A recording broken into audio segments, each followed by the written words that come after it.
अस्सलाम वालेकुम, welcome to Seekh Lo web designing full course in Hindi Urdu की क्लास नंबर 1। तो अगर आप लोग भी वेबसाइट्स को डिजाइन करना चाहते हैं या वेब एप्लीकेशंस को डिजाइन करना चाहते हैं तो आज क्लास नंबर 1 है। आज की क्लास के अंदर हम HTML को स्टार्ट करने वाले हैं।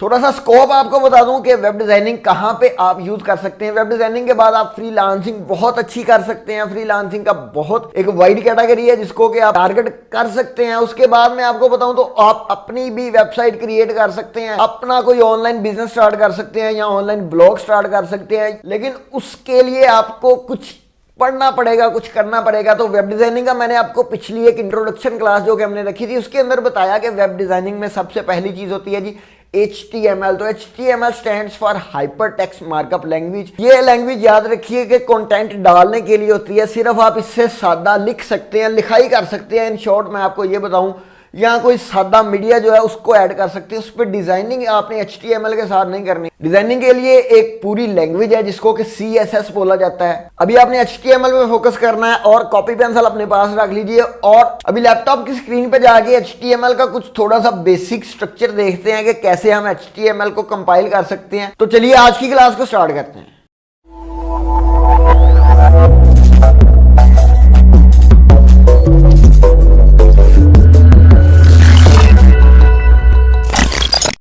तो आपने अपने लैपटॉप पे, अपने पीसी पे, जो भी आपके पास है उस पे आ जाना है और यहाँ पे आपने सर्च करना है जी नोटपैड। ठीक है, नोटपैड क्या है? ये एक टेक्स्ट एडिटर है, हमें टेक्स्ट एडिटर ही चाहिए।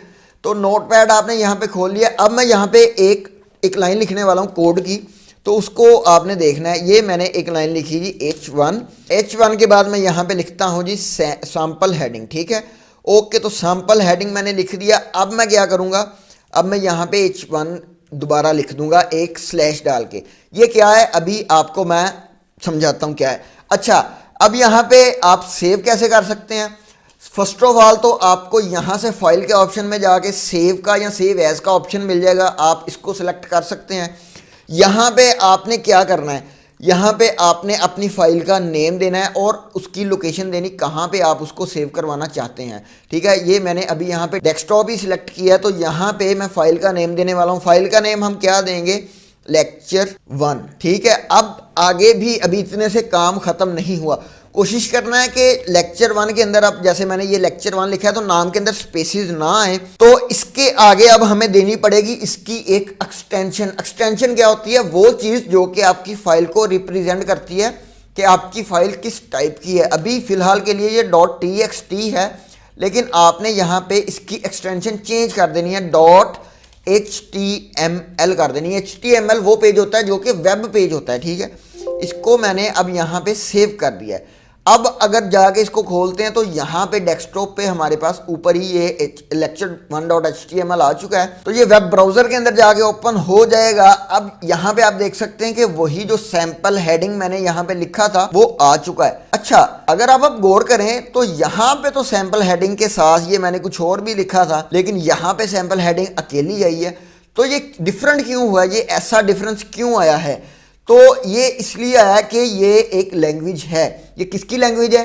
ये है हमारे इस लैपटॉप के लिए, इस पीसी के लिए, इस वेब ब्राउजर के लिए, क्योंकि ये हमें ऐसे डायरेक्टली नहीं समझ सकता। तो इसके कुछ अपने अल्फाज हैं, इसकी कुछ अपनी टर्म्स हैं जिसको कि हमें फॉलो करना होता है। अब ये क्या है? ये H1 है। अब दो तरह के एलिमेंट्स होते हैं, एक होते हैं सिंगल, जो कि सिंगल आते हैं, सिंगुलर एलिमेंट्स, और एक होते हैं जो कि हमेशा पेयरिंग में आते हैं, मतलब कि दो आते हैं। ये जो H1 हमने लिखा है, ये अब एक H1 पहले आया, उसके बाद हमारा जो दरमियान में कंटेंट आया, जैसे सैंडविच होता है ना वैसे ही सेम, पहले H1 आया, दरमियान में कंटेंट आया जो भी हमने लिखा। ठीक है, उसके बाद हमने H1 को क्लोज किया। जब भी क्लोज करते हैं तो वहां पे आपको इस फॉरवर्ड स्लैश का इस्तेमाल करना होता है। इसको कहते हैं फॉरवर्ड स्लैश।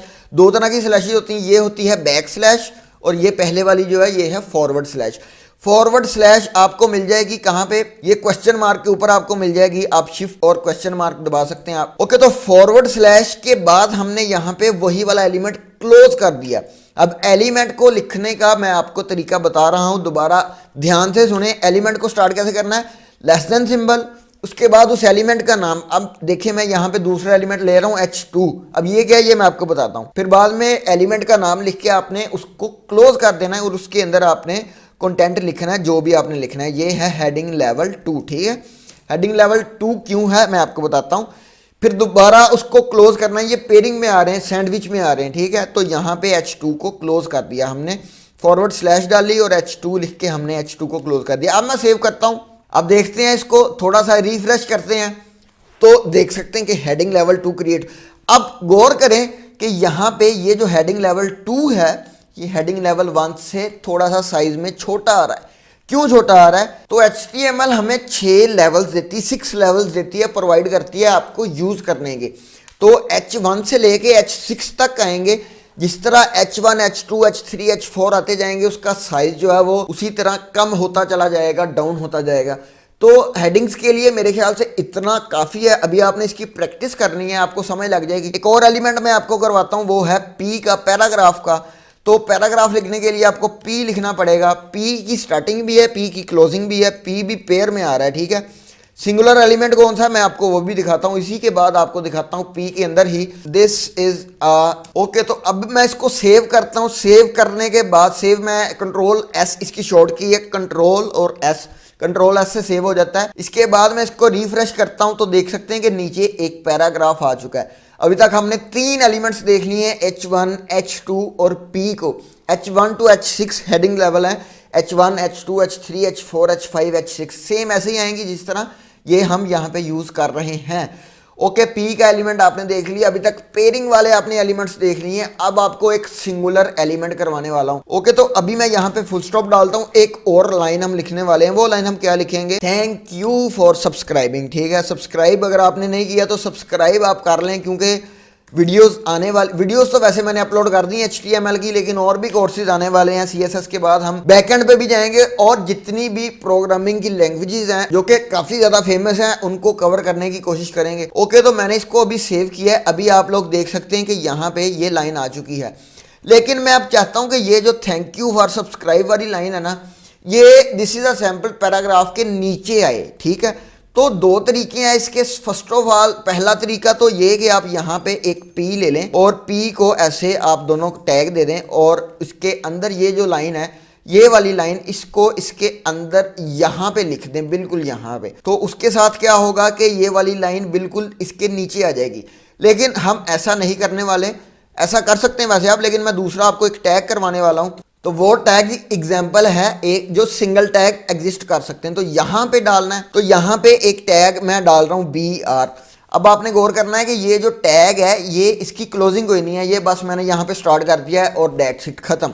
अब मैंने इसको सेव किया है और अब मैं जाके देखता हूँ तो वो देखें कि वहाँ पे वो लाइन ब्रेक हो चुकी है और उनके दरमियान में डिस्टेंस भी काफ़ी ज़्यादा कम हो चुका है। तो ये BR क्या है? ये BR stands for line break, ठीक है। ब्रेक कर देता है वहाँ पर लाइन, वहाँ पे लाइन को नीचे वाली लाइन पे ले आता है। तो आज का लेक्चर यार इतना ही है। अगले लेक्चर के अंदर, जो कि मैंने लिंक नीचे डिस्क्रिप्शन पे दे दिया है, यहाँ पे आई बटन में भी आपको लिंक ऊपर नजर आ रहा होगा, यहाँ कहीं पे, तो उसके अंदर मैं आपको बताऊंगा कि आपने टेक्स्ट एडिटर कौन सा यूज करना है, कौन सा हमें बेस्ट मिलेगा और फ्री में मिलेगा, और एक मतलब कि एक अच्छी कंपनी का हमें टेक्स्ट एडिटर चाहिए अपने HTML कोड को लिखने के लिए। तो मिलते हैं अपनी अगली क्लास के अंदर, बहुत इंटरेस्टिंग क्लास होने वाली है। तब तक के लिए अल्लाह हाफिज।